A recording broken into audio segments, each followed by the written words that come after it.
பெரும்பாலும் இந்த மாட்டுப் பொங்கலுக்கு எல்லாம் பார்த்தீங்கன்னா புதுசா என்ன கட்சி அவங்களுக்கு விருப்பமா இருக்குதோ அது போடுவாங்க. ஒரு ஜாதி சங்கத்தினுடைய அடையாளம் குறியீடு கூட அதில் வந்து இது பண்ணுவாங்க. அதெல்லாம் கூட நிறைய பேர்லாம் இது பண்ணியிருக்காங்க.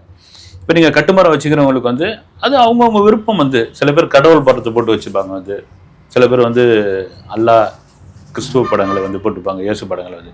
அது மாதிரி அவங்க விருப்பம் தானே. வந்து இதுக்கு போய் இதுக்குள்ள ஒரு அரசியல் பார்த்தா அப்புறம் என்னதான் பண்றது?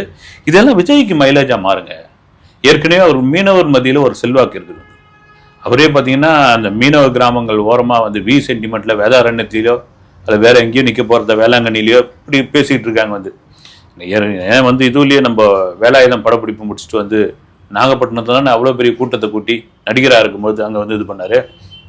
அதனால இது வந்து இப்படிலாம் பார்த்து நான் வந்து மானியம் கொடுக்க மாட்டோம், இது பண்ண மாட்டோம் அப்படின்னா ஒட்டுமொத்தம் கவனம் வந்து விஜய் பக்கம் தான் போகும்.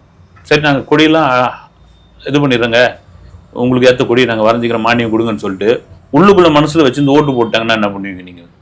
இந்த மாதிரி விஷயங்களை வந்து அப்படி அது உண்மையாக இருந்ததுன்னா இதெல்லாம் கடந்து போயிடணும். இதுக்கெல்லாம் போய் அழுத்தமே கொடுக்கக்கூடாது. அப்படியே அது விட்டுட்டு போயிடணும்.